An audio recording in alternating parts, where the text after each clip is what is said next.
make the laws and they decide, all right? As I said to you before, there are 13 layers in this pyramid. There are 13 letters in Coeptus, but 13 is a very important number to this secret society.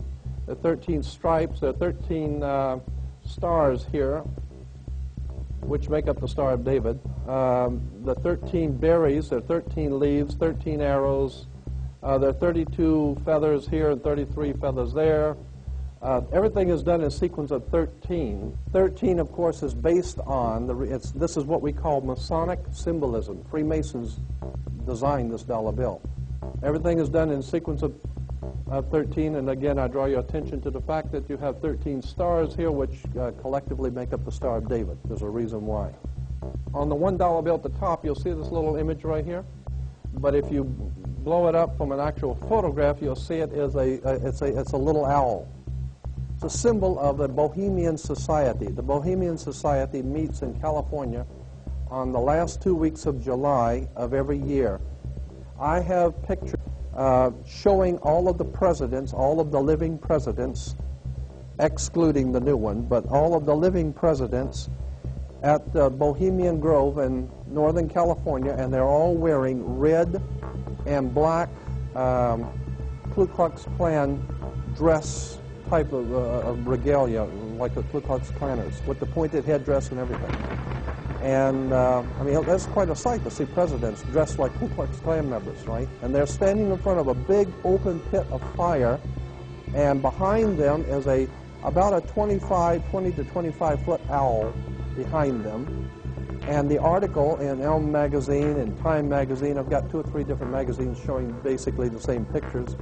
It says that the presidents meet with all of the heads of industry throughout the world, all of the heads of state throughout the world, and all of the most important wheeler dealers in this country, and they all meet up in Northern California, and they have rituals where they go before the owl after midnight. And then what a picture you got, with all the presidents dressed up like Ku Klux Klanners with black and red robes on before an owl. And these are your presidents of this country.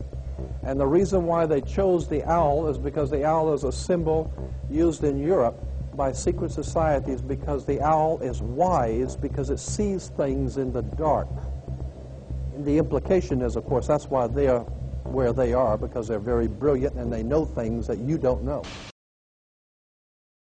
Our story begins in Northern California over 100 years ago, when locals began to spread rumors of bizarre occult rituals being conducted in the ancient redwood groves of Sonoma County. As the decades passed, it became clear these incredible stories had a basis in truth, and their source was a 2,700-acre private club known as the Bohemian Grove.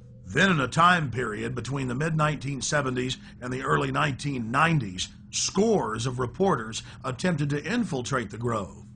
All attempts were unsuccessful. Grove security identified them, threw them out for trespassing, or in some cases, had the local police arrest them. To many, it seemed the Grove's secrets would never become public. All of that changed on July 15th, 2000, when we ripped aside the veil of secrecy and were successfully able to penetrate the Bohemian Grove on their high holy day and videotape the cremation of care ritual. Our infiltration is chronicled in my documentary film, Dark Secrets Inside Bohemian Grove. As the news spread across the planet that the Bohemian Grove had been blown wide open and that their secrets were public, the people were amazed. They were amazed to learn that many U.S. presidents and British prime ministers, German chancellors, the Hollywood elite, the heads of business and academia, Federal Reserve chairmen were traveling to the Grove each year, and that presidents had been going there since the turn of the last century in 1900. They were shocked by each new revelation of ritualistic depravity.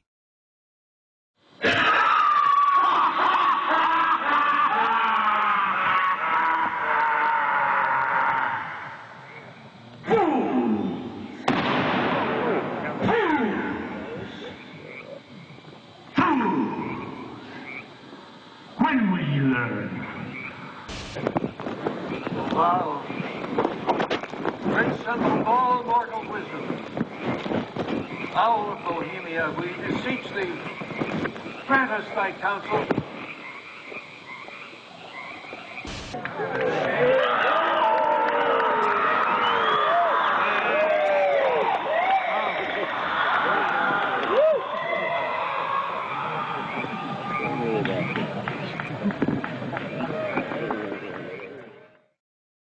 One last question. I read a Washington Times article many years ago where you had a comment about the organization, and then now it's been in the Wall Street Journal, it's been in a lot of different newspapers, and that's the Bohemian Grove. And back in, what was it, 1996, when you joined as a Clinton advisor, the Republicans were criticizing you, oh, what about Bohemian Grove? And then you countered them by saying, hey, I don't run around in the woods naked. What did that mean? Here is the before-mentioned Washington Times article where he said, I didn't run around naked like they do. I don't know what quote you're referring to. I'm not aware of any quote like that. Listen, I am a happy member of the Bohemian Grove. I like the folks who come there, and it's really inappropriate for me to talk about the group beyond that. Thank you. Have you been there for the ceremony with the cremation of care? Frankly, I don't think that's something I need to talk to you about. Really? That's right. Well, I'm Alex Jones, and I snuck in there in 2000. I'm the guy that blew it wide open and got the video. It's been on national TV. Well, I disrespect you for that. You do? I do.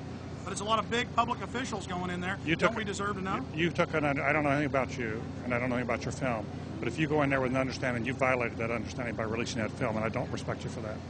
Really?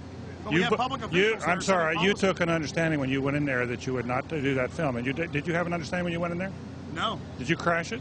Yes. Yeah, and it has no trespassing signs there too, doesn't it? No, they put them up after. Oh, I'm sorry. Just walked in. I'm sorry, sir. I've been there before. I know what the circumstances are, and I'm sorry you violated the understandings. That was not a gentlemanly thing to do. But what about the ritual? Is the ritual gentlemanly?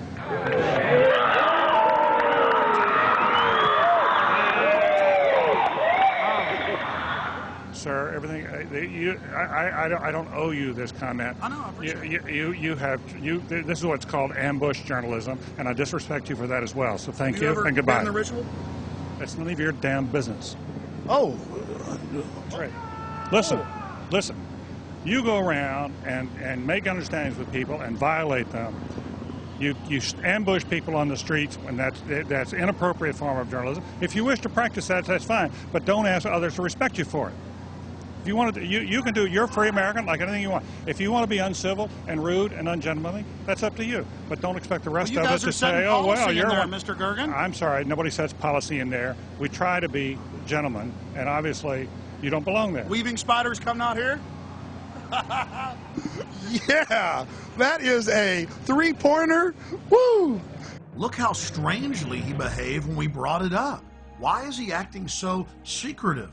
And why did he get so angry when he discovered that we'd snuck in? You see, they take it very, very seriously. This is one of the hallmarks of the occult and secret societies. The word occult means secret. Secrecy is part of their religion. They revel in it. And when it's violated, they become extremely angry. Our social lives, going to the football game or the PTA, a little bit different than your average world leader or corporation chief. No, in their spare time, they worship Moloch and do mock human sacrifices. We just need to get used to that and accept them as our leaders. Think about it. If your neighbor was engaging in mock human sacrifices to Moloch, the demon idol that was worshipped all over the Mediterranean and the Middle East, would you let that neighbor walk your dog or house sit, or how about babysit your children, or be in control of the nuclear launch codes? Well, let me give you a revelation. They are in control of the national deficit, of Congress, of your bank account, of your local police department, and they see you as cattle, as their slaves.